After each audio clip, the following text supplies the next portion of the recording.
ہماری شادی کے بعد مریم نواز نے ہر قسم کی قربانی دی ہے۔ اب ماسیرا جا کر ہمارے گھر کے چھوٹے سے کچن میں کام کرنا ایک پرائم منسٹر کی بیٹی کے لیے کہنے کو تو بڑا آسان ہے، لیکن کر کے دکھانا بڑا مشکل ہے۔ اور رات کو جب ہم ماسیرا میں رہتے ہیں تو میری والدہ کے پاؤں پر کریم لگا کر وہ تولیے سے صاف کرتی ہے۔ صبح سر میں تیل لگا کر کنگھی کر کے ان کا بڑھاپے میں خیال رکھنا۔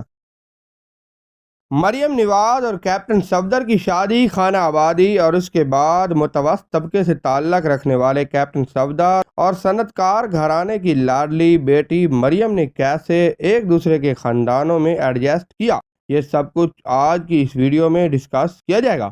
بہرحال ویڈیو کی جانب بڑھنے سے پہلے ریکویسٹ کرتا ہوں کہ میرے چینل کو سبسکرائب کر لیں، ساتھ میں لگے گھنٹی کے بٹن کو ضرور پریس کریں تاکہ آنے والی ویڈیوز کے نوٹیفیکیشن آپ کو بر وقت موصول ہو سکیں۔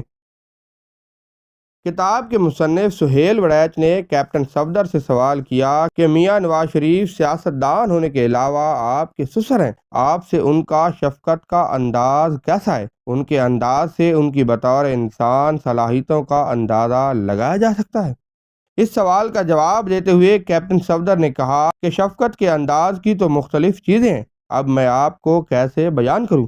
اگر میں کہیں پر گیا ہوں اور کھانے پر نہیں پہنچا ہوں تو وہ ضرور میرے بارے پوچھتے ہیں کہ صفدر کے لیے کھانا رکھ لیا ہے۔ اپنی پکی ہوئی چیزوں میں سے اکثر میرے لیے کچھ نہ کچھ رکھ دیتے ہیں۔ جب میں واپس آتا ہوں اور مجھے ابلی ہوئی چیزیں مل جائیں یا سٹیم والا چکن مل جائے تو مریم مجھے بتاتی ہے کہ ابو نے خاص طور پر تمہارے لیے رکھوایا ہے۔ اس کے علاوہ جب سے ہم جلا وطن ہوئے ہیں تو ان کو میرے والدین کا بڑا فکر ہوتا ہے۔ انکل جس طرح اپنے بیٹوں حسین یا حسن سے شفقت اور محبت کرتے ہیں، میرے ساتھ بھی ان کا وہی انداز ہے، کبھی کوئی فرق نہیں رکھا۔ عید کے موقع پر عیدی دینے کا جب وقت آئے تو پہلا لفافہ جو ہوتا ہے اس کے اوپر صفدر کا نام لکھا ہوتا ہے، پھر حسین اور حسن کی باری آتی ہے۔ اسی طرح دادا جان میاں شریف کا بھی یہی حال ہے، جس طرح انہوں نے نواز صاحب، شہباز صاحب، عباس صاحب کی اور باقی صاحب کی جو پاکٹ منی لگائی ہوئی ہے اس میں میرا بھی اتنا ہی حصہ ہوتا ہے جتنا کہ شہباز انکل، عباس انکل اور نواز صاحب کا ہے۔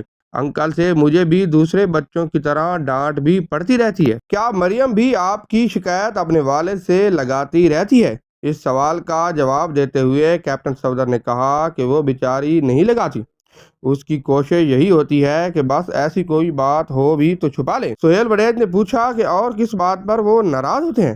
کیپٹن صفدر نے جواب دیا کہ رات کو لیٹ آنے سے اور صبح جب کہیں جانا ہو تو پھر وہ اس چیز کا برا مناتے ہیں۔ پاکستان میں اکثر یہ ہوتا تھا کہ ماسیرا سے جب آتا تو میں اسلام آباد سے فلائٹ رات 9 بجے کی لیتا تو اس پر بھی بڑے ناراض ہوتے تھے کہ تم 7 بجے والی یا 5 بجے والی فلائٹ کیوں نہیں لیتے؟ بس مغرب کے بعد بچے گھر پر ہیں، چاہے وہ کوئی بھی ہو، باقی ان کی ہمارے ساتھ کوئی ایسی خاص ناراضگی نہیں ہوتی۔ سہیل وڑیچ نے سوال کیا کہ میاں نواز شریف گھر میں سیاست پر کتنی بات کرتے ہیں؟ کیپٹن صفدر نے اس بات کا جواب دیتے ہوئے کہا کہ ان کا ہر کام ہی ملک و قوم کے لیے ہوتا ہے، تو گھر میں زیادہ وقت اسی سوچ میں رہتے ہیں کہ کس طرح چیزوں کو بہتر کیا جائے، ملک کے لیے کیا ہونا چاہیے۔ ایک دفعہ مری میں برف باری ہو رہی تھی، دسمبر 1991 کی بات کر رہا ہوں، وہاں پہنچے تو برف باری جاری تھی، بڑی مشکل سے وہاں پہنچے۔ بی بی سی پر کسی ملک کا احوال بتایا جا رہا تھا تو کہنے لگے کاش کون سا وقت ہو جب پاکستان بھی اتنا زیادہ ترقی کر جائے اور پاکستان میں بھی لوگ اسی طرح خوشحال ہو جائیں۔ یہ دیکھو نا، برف وہاں پر بھی ہے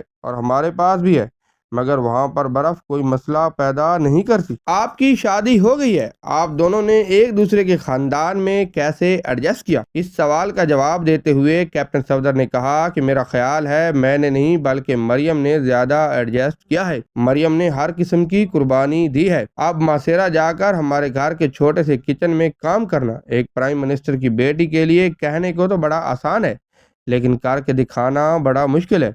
اور رات کو جب ہم ماسیرا میں رہتے ہیں تو میری والدہ کے پاؤں پر کریم لگا کر تولیے سے صاف کرتی ہے، صبح سر میں تیل لگا کر کنگھی کر کے ان کا بڑھاپے میں خیال رکھنا، پھر جب ماسیرا میں جانا ہو تو پہلے ہی ملازموں کو بھجوا کر سارا کام کرواتی ہے۔ ماسیرا کے گھر میں بیڈ کی چادر وغیرہ تک بھی وہ خود تبدیل کر رہی ہوتی ہے اور صفائیاں کروا رہی ہوتی ہے۔ ہمارا ماسیرا والا گھر چھوٹا سا تھا مریم کے حساب کے مطابق وہاں ایئر کنڈیشن بھی نہیں تھا۔ گرمیوں میں جانا ہو تو مریم کو کافی تکلیف ہوتی تھی۔ میرے لیے تو کوئی مسئلہ نہیں تھا، میں تو ایک نارمل زندگی سے اچھی زندگی کی طرف آیا تھا، مگر مریم اچھی زندگی سے برے حالات میں گئی۔ میرے پاس چھوٹی سی سوزوکی گاڑی تھی جس میں میرے ساتھ سفر کرتی تھی۔ جب کبھی ہمیں فضائی سفر کرنا ہو تو اسے میرے ساتھ اکانومی کلاس میں سفر کرنا پڑتا، کہاں کلب کلاس اور فرسٹ کلاس میں سفر کرنا اور کہاں اکانومی کلاس میں وہ میرے ساتھ سفر کر رہی ہوتی تھی۔ میں سمجھتا ہوں کہ زیادہ ایڈجسٹ مریم نے کیا۔ مجھے سروسز اکیڈمی سے 5,000 ملتے تھے، وہ 5,000 ہی ہمارے لیے کافی تھے۔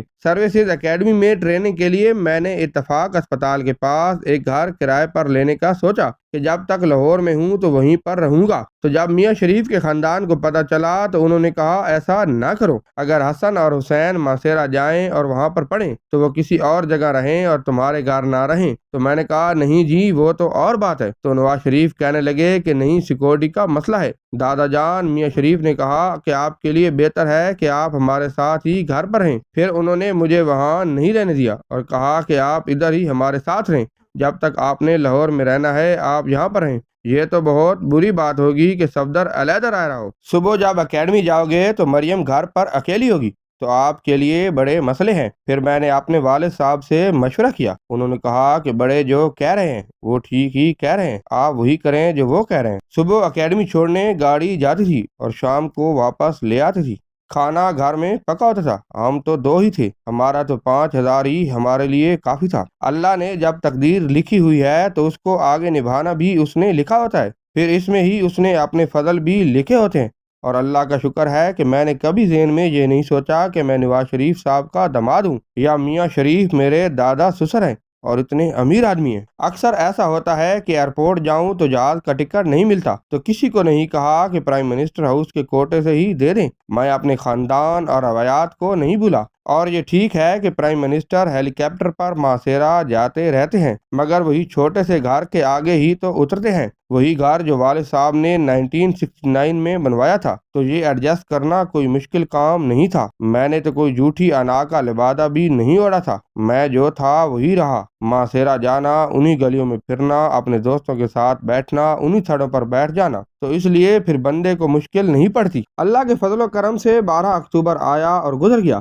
آج مختلف حالات ہو گئے ہیں۔ اکثر داماد ایسے ہوتے ہیں جو اپنے حالات میں مست رہتے ہیں اور سسرال والے اپنے حالات میں۔ مجھے تو اپنے والد کی ایک بات یاد ہے کہ 12 اکتوبر کے بعد جب ہم رہا ہوئے تو انہوں نے کہا کہ صفدر بات یہ ہے، قیامت والے دن 3 بندوں کے بارے آپ سے ایک ہی جیسے سوال ہوں گے، جنہوں نے پیدا کیا، جنہوں نے بیٹی دی ہے اور جنہوں نے تعلیم دی ہے۔ اب تمہاری ساس بیگم صاحبہ سڑکوں پر ہے اور یہ تمہاری ماں ہے۔ یہ نہ ہو کہ پولیس کا ڈنڈا ان کو لگے اور تمہیں نہ لگے۔ میں قیامت والے دن اس چیز کا حساب تم سے لوں گا، اور خلوص نیت کے ساتھ ان کے ساتھ نکل جاؤ، بہادری کے ساتھ ان کا ساتھ نبھانا، بزدلی مت دکھانا۔ اللہ کے فضل و کرم سے میرے والد صاحب کا میرے لیے جو حکم تھا اس پر میں ہمیشہ ثابت قدم رہا۔